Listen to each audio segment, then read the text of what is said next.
राम राम दोस्तों। मेरा नाम मनोज है, आप जैसा कि जानते ही हैं। अभी 2 दिन पहले पिनाराई विजन का एक स्टेटमेंट आया था कि सनातन को मिटा देना चाहिए। इस तरह का कुछ स्टेटमेंट था। मैं तो इन स्टेटमेंट को ध्यान ही नहीं देता हूँ। इसके अलावा समय समय पे इस तरह का स्टेटमेंट उदयनिधि स्टालिन, जो कि स्टालिन के बेटे हैं, तमिलनाडु के चीफ मिनिस्टर के बेटे हैं, उनके तरफ से भी आता है।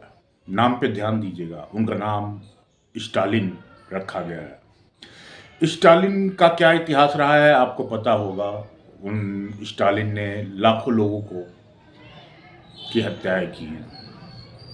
उन्हीं से इंस्पायर्ड होके कि ये भी एक दिन जनसंहार करेगा, हिंदू नरसंहार करेगा, इसलिए उनका नाम शायद स्टालिन रखा गया हो। उन्हीं के बेटे उदयनिधि स्टालिन हिंदू नरसंहार की बात कर चुके हैं और सनातन मिटाने की बात कर चुके हैं। इसके अलावा कन्हैया कुमार ने भी समय समय पे सनातन को मिटाने और इंडियन आर्मी रेप करती है, इस तरह की बकवास करते रहते हैं। आपको पता होगा कि इसके अलावा अरुंधति रॉय एक जानी मानी एक्टिविस्ट हैं और ईसाई महिला हैं। वो अक्सर कहती है कि सनातन को मिटाना चाहिए और हिंदू आर्मी जो है, इंडियन आर्मी जो है, बेसिकली वो रेप करती है। तो आज इसी बात का मैं पोस्टमार्टम करना चाहूँगा कि क्या सचमुच इंडियन आर्मी रेप करती है। चलिए, अगर हिस्ट्री को छोड़ देते हैं, मॉडर्न हिस्ट्री जो अभी 100 साल के आसपास का है, उसमें इतिहास उठा के देखते हैं। मॉडर्न हिस्ट्री में थोड़ा सा भी पीछे जाएंगे तो आपको याद है कि खत्म होने के बाद एलाइड फोर्सेस ने जगह जगह पे रेप किया। बर्लिन यानी जर्मनी, आज के जर्मनी में लगभग 3000 औरतों ने छत से कूद के जान दे दिया और तमाम रशियन आर्मी ने औरतों का रेप किया। इसके अलावा अमेरिकन ने जापान के ओकिनावा में औरतों का रेप किया। इटली में जगह जगह पे एलाइड फोर्सेस ने रेप किया। जब टोरंटो में इटली में इंडियन आर्मी भी थी ब्रिटिशर्स के साथ, जब इन्होंने औरतों के ऊपर हमला करना शुरू किया, रेप करना की कोशिश की, तो हिंदू और सिख जो सैनिक थे उन्होंने अपनी बंदूकें तान दी अंग्रेज अधिकारियों के ऊपर। उन्होंने बोला कि ये हमारी माताएं बहनें हैं, हम कैसे इनका रेप कर सकते हैं, हम जीत गए, बात खत्म। अगर हम ज़्यादा दूर ना जाएं तो उसी के समय के आसपास हमारा देश भी आज़ाद हुआ था और जो पाकिस्तान की तरफ से आर्मी आई थी उसने कश्मीर में महिलाओं का, मुस्लिम महिलाओं का ही, मुस्लिम लोगों ने ही रेप किया था।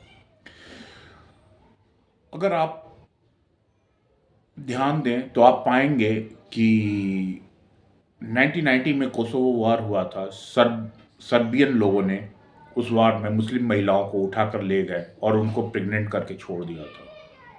इस पे यूएन में बहुत आवाज़ उठी, तो उन्होंने बस एक वर्ड बोला था, स्पॉइल ऑफ वॉर। ये स्पॉइल ऑफ वॉर क्या है? एक्चुअली जब आप अब्राहमिक, जिसको मैं ब्राह्मणिक भी बोलता हूं, उनकी किताबों में जाएंगे तो आप पाएंगे कि वहां पे तमाम कहानियां इस पे लिखी गई हैं, रिकॉर्डेड हिस्ट्री में है अब्राहमिक रिलीजन के। इसको छुपाने के लिए अंग्रेज विद्वानों ने लूट मैनेजमेंट की जगह स्पॉइल लिखते हैं। क्या युद्ध जब होता है तो जो महिलाएं युद्ध में रह जाती हैं, क्या वो स्पॉइल हो रही होती है? नहीं, बिल्कुल नहीं, स्पॉइल नहीं हो रही होती हैं। आज इसी पे विचार करेंगे कि जो महिलाएं जो युद्ध में, जिनके जो लोग हार गए हैं, क्या उनकी महिलाएं स्पॉइल हो रही हैं, मतलब बर्बाद हो गई हैं, सड़ नहीं, गल रही हैं? स्पॉइल का लिटरल मीनिंग तो यही होता है, सड़ना गलना। क्या वो महिलाएं और बच्चे सड़ गल रहे थे? बिल्कुल नहीं। ये छुपाने की कोशिश है। असल में महिलाओं की लूट, बच्चों की लूट, धन संपदा की लूट, ये अब्राहमिक रिलीजन का कैरेक्टरिस्टिक्स है। आप बाइबल उठा लें, आप इस्लाम की धर्म मजहबी पुस्तकें उठा लें, आप उसमें पाएंगे कि उसमें तमाम ऐसी कहानियां भरी हुई हैं जो महिलाओं को लूटने की शिक्षा देती हैं। सबसे पहले बोलना चाहूंगा कि अपराध जैसे बलात्कार हुआ, रेप हुआ, मर्डर हुआ, क्या वो आइसोलेशन में होता है? बिल्कुल नहीं। मर्डर के लिए कन्विक्शन बहुत जरूरी है। आप किसी को ऐसे ही नहीं मार सकते। या तो आप अपवाद हो, एबनॉर्मल हो, तब किसी को मार सकते हैं, आपका दिमाग काम ना करता हो। और अगर आपके अंदर दिमाग है, आत्मा है, तो बिना कन्विक्शन के आप मार नहीं सकते। कन्विक्शन कहाँ से आती है? दो चीज़ों से आती है। एक तो होता है अथॉरिटी, दूसरा होता है वैलिडेशन। आप वैलिडेट करते हैं। आप सैनिक हैं, आपको पता है कि अगर मैं नहीं मारा अगले को तो वो हमारे देश पे कब्जा कर लेगा, इसलिए उसको मारना जरूरी है। आपके पास अथॉरिटी आपके कंट्री की तरफ से आ रही होती है दुश्मन को मारने के लिए, और वैलिडेशन आपको आपका जो ऑफिसर है वो देता है, और आप किलिंग मशीन बन जाते हैं, कहीं भी मार पीट करते हैं, मार काट मचाते हैं, राइट। कन्विक्शन किसी भी हत्या में बहुत जरूरी है। और कहीं ना कहीं जब आप कन्विक्शन किसी भी मर्डर के लिए, रेप के लिए बहुत ज़रूरी है। कन्विक्शन आप कहाँ से प्राप्त करेंगे?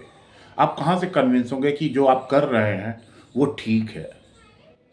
जब भी अब्राहमिक ईसाई या मुसलमान किसी क्षेत्र पे कब्जा करते हैं तो सबसे पहले वो लूट करते हैं, बलात्कार करते हैं, और इसके लिए उनको कन्विक्शन मिलता है उनकी धर्म पुस्तकों से, उनकी मजहबी किताबों से। बाइबल और इस्लाम की मजहबी किताबें इससे भरी पड़ी हुई हैं, इन्हीं कहानियों से। जो मोरलिटी है, आप विड्रॉ कहाँ से करेंगे? हम मास रेप कर रहे हैं, मास मर्डर कर रहे हैं। मास मर्डर करने के टाइम हमारे पास वैलिडेशन और अथॉराइजेशन कहाँ से मिले? तो वो हमें मिल जाता है इस्लामिक किताबों से, अगर मुसलमान मैं हूँ, और अगर ईसाई में हूँ तो वो हमें बाइबल से मिलती है। इंसान जो है मॉरलिटी विड्रॉ करता है कुछ चीज़ों से, जो उसकी परवरिश हुई है, जो उसका एजुकेशन है, जो उसकी मजहबी किताबें सिखाती हैं। आप विश्वास मानिए कि हमारे हिंदुस्तान में कहानियां बहुत अच्छी हैं। राम की कहानी हो या कृष्ण की कहानी, उसमें कभी भी हमारी कहानियों में राम ने रावण पे युद्ध जीता तो श्रीलंका में उनकी जमीनें नहीं छीनी। एक्चुअली जो हम व्यक्ति के निर्माण में कहानियां बहुत अहम रोल निभाती हैं। हम जैसी कहानियां सुनते हैं, हमारे सबकॉन्शियस माइंड में वो कहानियां बनी होती हैं। जब हम किसी का मर्डर करने जाते हैं या कुछ गलत कर रहे होते हैं तो हमारा सबकॉन्शियस माइंड में वो ऑटोमेटिकली वैलिडेट और ऑथोराइज होता रहता है। ये कहना गलत नहीं होगा कि जब टोरंटो में इटली में इंडियन आर्मी भी थी ब्रिटिशर्स के साथ, जब इन्होंने औरतों के ऊपर हमला करना शुरू किया, रेप करना की कोशिश की, तो हिंदू और सिख जो सैनिक थे उन्होंने अपनी बंदूकें तान दी अंग्रेज अधिकारियों के ऊपर।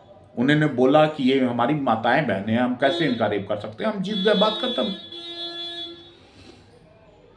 क्योंकि इंडियन के अंदर वो वैलिडेशन और ऑथराइजेशन ला ही नहीं पाता है कि ये काफिर है, इन्फिडल्स है, इनकी महिलाओं के साथ रेप करना जायज है। वो ऐसा नहीं सोच सकता।